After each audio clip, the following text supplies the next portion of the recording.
This is Inside Indiana Business Radio for the afternoon of Tuesday, February 7th, 2023. I'm Alex Brown. Construction is set to begin this spring on a new intersection east of I-65 in Clinton County that officials say could be an economic catalyst for the area.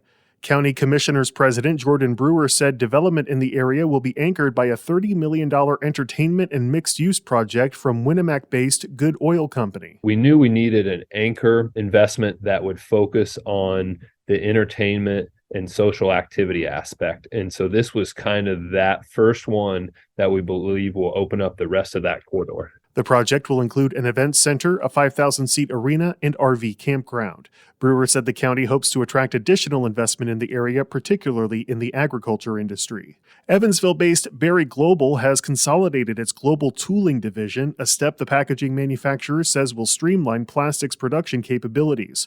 The company operates 10 tooling facilities around the globe that develop customer-specific molds used at Berry manufacturing plants.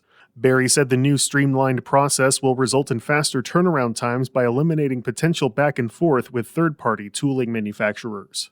A new arts space and creative incubator is set to open in the next few months in downtown Gary. Our partners at the Times of Northwest Indiana report Steel Studio is located on the 6th floor of the Gary State Bank Tower and will host exhibitions, performances, and artist studios and workspaces. The 10,000 square foot space was created by Lauren Pacheco, a Gary-based artist who leads the Destination Gary and Paint Gary initiatives.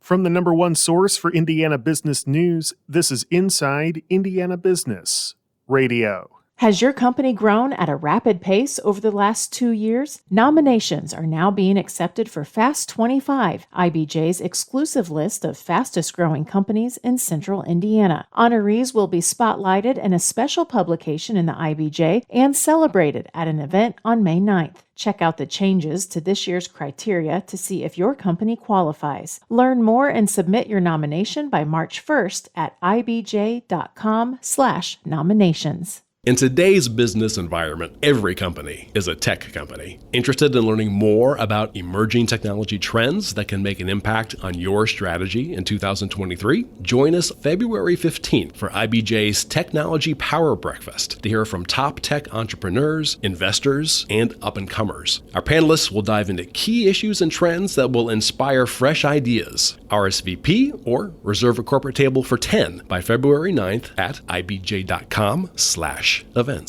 House lawmakers advanced a bill Monday that could encourage more natural gas in the state and allow utilities to charge ratepayers for a plant before it ever goes online. IIB's Wes Mills has more. House Bill 1421 would allow utilities to use a financing option known as construction work in progress, in which customers pay for the natural gas project gradually rather than with sudden rate increases. It's a process utilities can already use with other types of power like coal, solar, and windmills. Bill author, Representative Ed Soliday of Valparaiso, says the legislation would provide Indiana with a smooth transition plan to eventually pivot from fossil fuels. Utility representatives said the bill would help them to recoup expenses for new plants earlier and encourage the construction of new power plants, which is more likely to result in improved electrical grid reliability. But clean energy advocates argue that the proposal puts ratepayers on the hook for interest-free loans to utility companies. Representative Matt Pierce of Bloomington pushed back on Soliday's bill, maintaining that the process takes, quote, accountability off the table for utilities and leaves ratepayers taking all the risk up front for projects that could be obsolete in the not-so-distant future. The bill was approved 71-26 and now heads to the Senate chamber for further deliberations. Wes Mills, Inside Indiana Business Radio. 2 Indiana companies are included in Forbes' ranking of America's Best Small Companies for 2023. The publication ranked companies based on a variety of factors, including earnings growth, sales growth, and return on equity over a 12-month and 5-year period. Elkhart-based building products manufacturer Patrick Industries is the highest-ranked Indiana company at number 30. Lafayette-based Wabash, which manufactures semi-trailers and liquid transportation systems, is ranked number 100. Forbes used data from FactSet to compile the list, screening more than 1,000 companies with a market value between $300 million and $2 billion. Nearly 550 companies were identified that had positive sales growth over the past 12 months and a share price of at least $5. While the explosive growth of online shopping has changed the retail landscape, an economics professor at Purdue University says it may not all be doom and gloom for brick-and-mortar retail stores. Lindsay Relihan, who is an assistant professor of economics in the Daniels School of Business at Purdue, has conducted research to examine the impact to physical storefronts and says she has seen a shift in what types of stores will survive and actually thrive from the rise of online retail. So I think that retail apocalypse story that we often tell, like the cities are disappearing, that will no longer be any stores, is too simplistic. There are some that will close and be replaced, but they can be replaced by a richer set of brick and mortar stores that are more about experiences and that have some sort of like in-person consumption component. So retail is actually likely to be a lot more experiential than it used to be.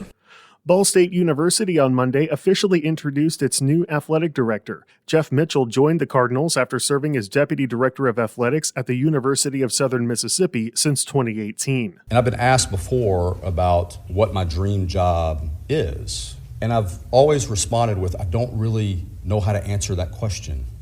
It's not so much a place as it is an opportunity that presents stability and a growth mindset, an opportunity where enlightened people are for each other, an opportunity where enduring values guide our life, our work, and our play.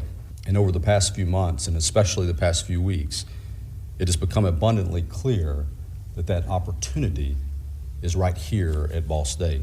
Mitchell said his goal is to help develop winners among Ball State's coaches and student athletes. The Business and Beyond podcast with Gary Dick remains on hiatus as we prepare for Season 3, but you can go back and listen to past episodes with notable names in Indiana such as Mario Andretti, Angelo Pizzo, and media personalities Mark Patrick and Bob Kavoyan. Available now from your favorite podcast provider. I'm Alex Brown for Inside Indiana Business Radio on Demand.